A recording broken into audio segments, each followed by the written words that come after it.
ته ودرېږه دلته ریکویسټونه ډېر دي. ښاغلی پولاد په خیر راغلی.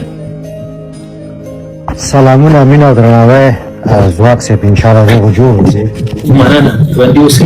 په خیر راغلی. په دې هیله چې روژه ماته یې دې کړی او روژه ماته مې وکړه. ولا د روژه ماتې په وخت کې یو تعداد خلک لایف راغلي وو، ټول د افغانستان ولس ته توهین وکړه، تحقیر یې وکړه.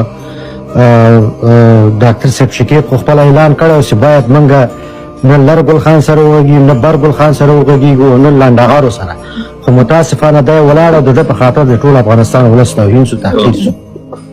ګوره همغه کله چې د ډیورند مسله مې امضا کېده یا امضا شوې خو نه ده، همغه کله چې دا منځته راغله د عبدالرحمن خان په وخت کې دغه د کوزي پښتونخوا خلک د 2 من اوربشو کې هم چا نه حساب کړي او اوس هم په حساب کې نه راځي.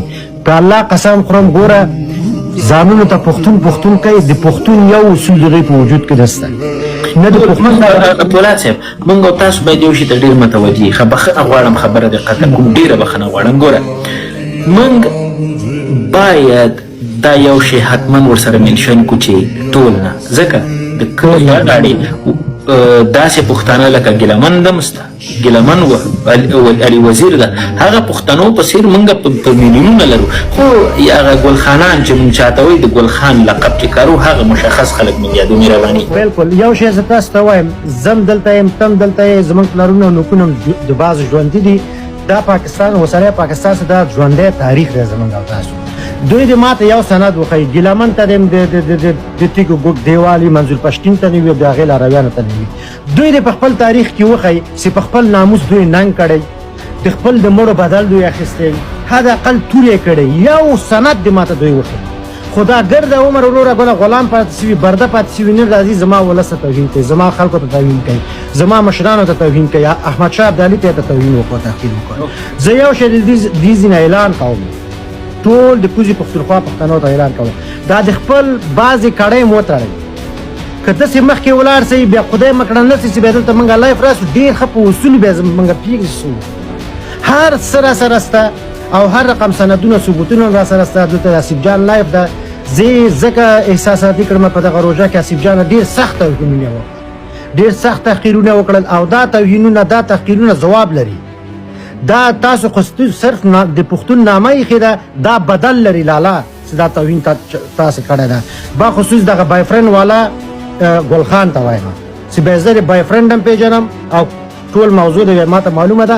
بیا داسې نه چې دا ځواني د خاوره سره خاورې شي، بیا د شر نه خپل مخ په شخصیت دی نه ځو، هغه به خپل کار کوي. مننه نه توهین یې وکړه که نه. او دی د تاریخي بحثونه کوي، تاریخي بحث کې ما 6 میاشتې مخکې هم چلنج ورکړی، اوس مې هم چلنج ورکړی. هم دغه بعضې خراسانیان چې زموږ په هېواد کې اوسېږي او هم دغه خلقې چې د کوزي پښتونخوا راځي، زما احمدشاه ابدالي ته توهین کوي.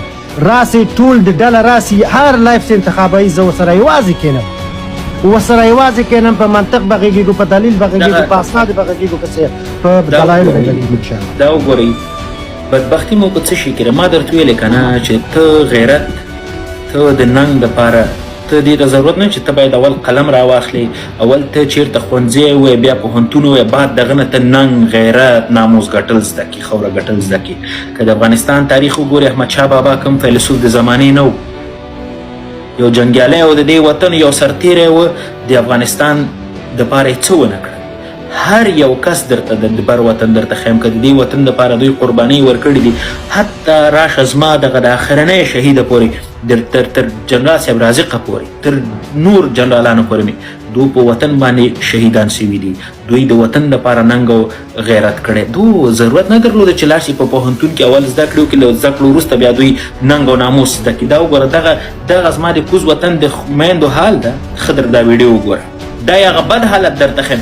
په شوق چې دوی دا کم کارونه کوي، په هغو باندې زه بحث نه لرم.